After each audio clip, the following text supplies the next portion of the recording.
आदाब दोस्तों, मैं जावेद अख्तर और आप देख रहे हैं जनता टीवी हिंदुस्तान। मैं इस वक्त सेंट्रल कोलकाता के टीकियापाड़ा में हूँ। हमारे साथ मोहम्मद सलीम साहब है। आप जैसा कि जानते हैं टीकियापाड़ा में कई ऐसे मसले हैं जिस पर लोगों की नज़र रहती है। अभी एक और मामला चल रहा है, वो है ईदगाह का। इस सिलसिले में हम बात करेंगे कि हालांकि इनसे ये यहाँ के शहरी होने के नाते सभी के साथ इनकी भी दिलचस्पी है। इस मामले में जानेंगे क्योंकि देखा जा रहा है यहाँ दो ग्रुप बन गया है, कोशिश कर रहा है, दूसरे के खिलाफ आवाज़ उठाई जा रही है। इस सिलसिले में वहाँ कंस्ट्रक्शन का भी काम हो रहा है। तो इसी सिलसिले में हम जानेंगे सलीम साहब से कि ईदगाह में जो कुछ चल रहा है उस पर इनका क्या कहना है।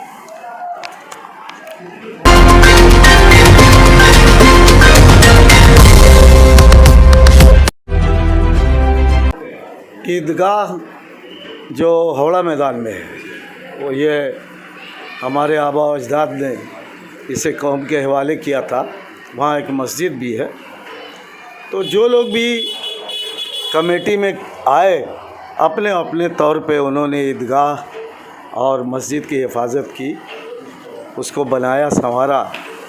लेकिन आज जो दिन आया हमारे सामने, जो वक्त आया है, सिर्फ 3 तकरीब के लिए उस मैदान को यूँ ही छोड़े रखना, मैं क्या, मेरे साथ बहुत सारे लोग हम ख्याल हैं कि 12वीं शरीफ का जुलूस, ईद और बकरीद की नमाज, साल के 365 दिन और 3 दिन हम उसको इस्तेमाल करें, ये इस दौर में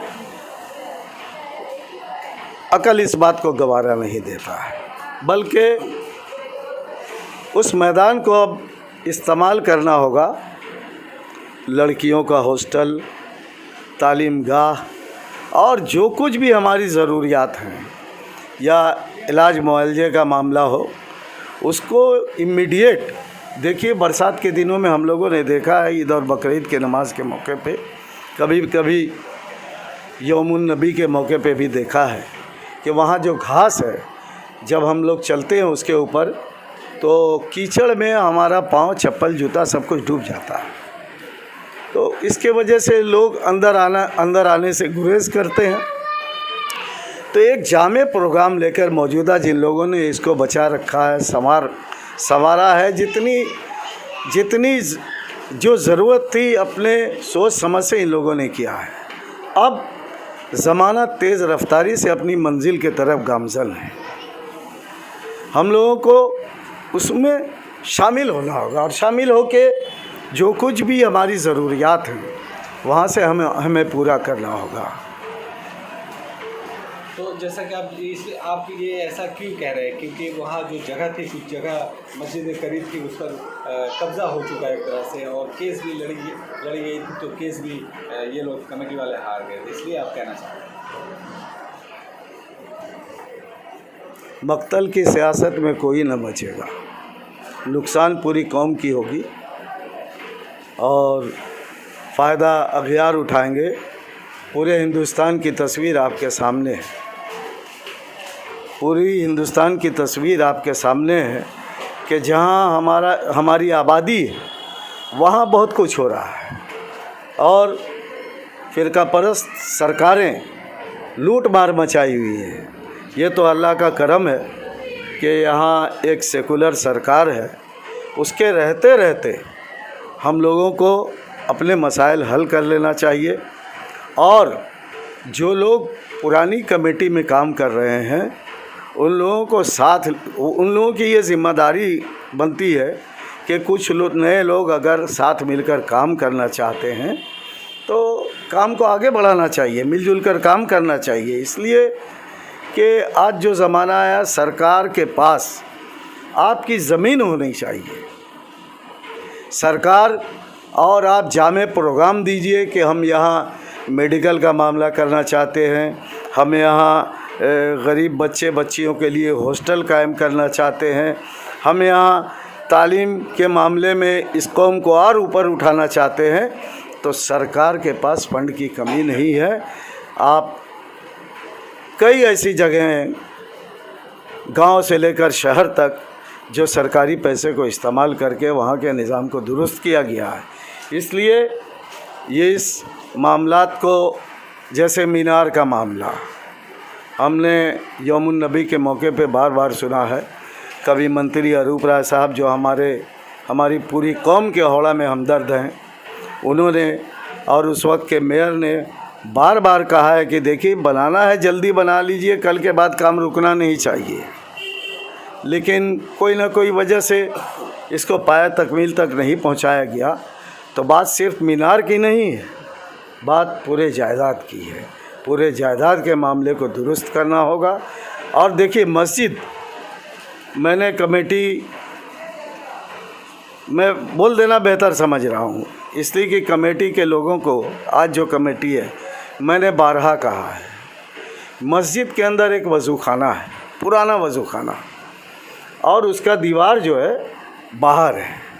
हम लोग देखते क्या है, उस दीवार पे लोग पेशाब करते हैं, और ये वज़ू खाना का हौज़ उस तरफ है और इस तरफ लोग इस दीवार में पेशाब कर रहे हैं। तो जाहिर सी बात है वो दीवार बोसीदा है,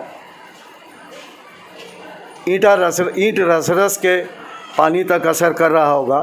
तो एक मामूली काम जो हमने कई बार कमेटी वालों से कहा है, लेकिन इसको आज तक दुरुस्त नहीं किया गया है।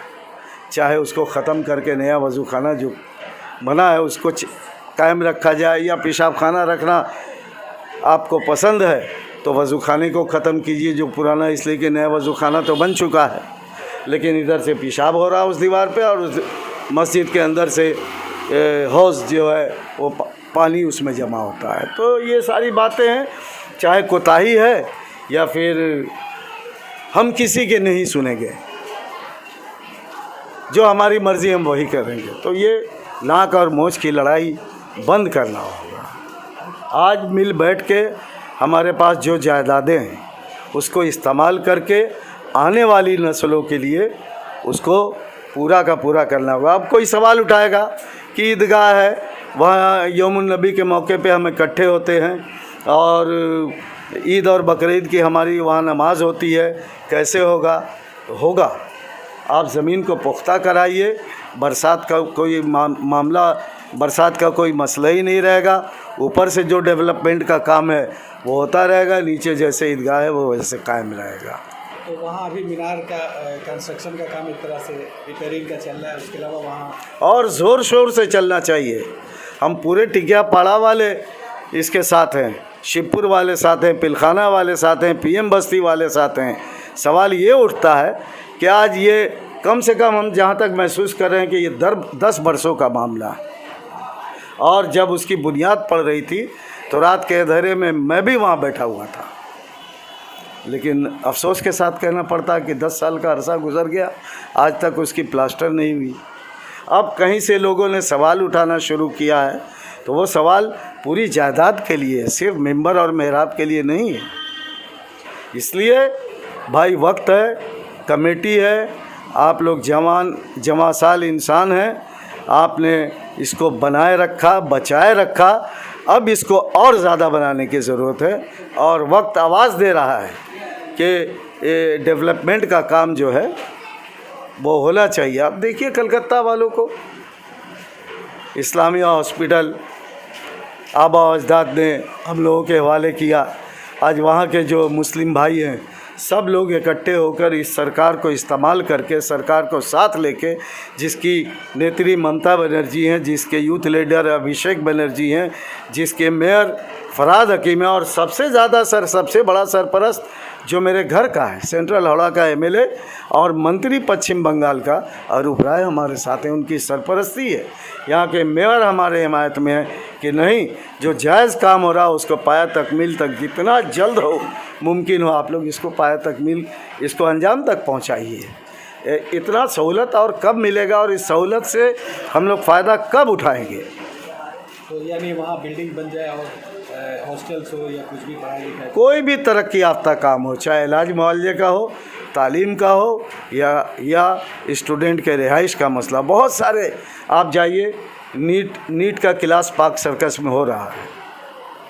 मैंने देखा है कि मालदा से बच्चियाँ आ रही हैं, रहने का जगह नहीं उनके लिए, बगनान से, आमता से और उसके आगे से बच्चे और बच्चियाँ रोज़ाना बस का सफ़र करके आते हैं पार्क सर्कस में, नीट की पढ़ाई पढ़ रहे हैं। तो अगर ये सब सारा मामला हल होगा, कलकत्ता वाले इसको अगर पूरा नहीं कर पा रहे हैं तो हम लोग इसको पूरा करेंगे। अपने ज़िला के जो बच्चे और बच्चियाँ जो रोज़ाना 2 घंटे का सफ़र करके कोचिंग सेंटर तक पहुंचना और 2 घंटे का वापसी का सफ़र अपने घर तक करना, क्या यह मुमकिन है?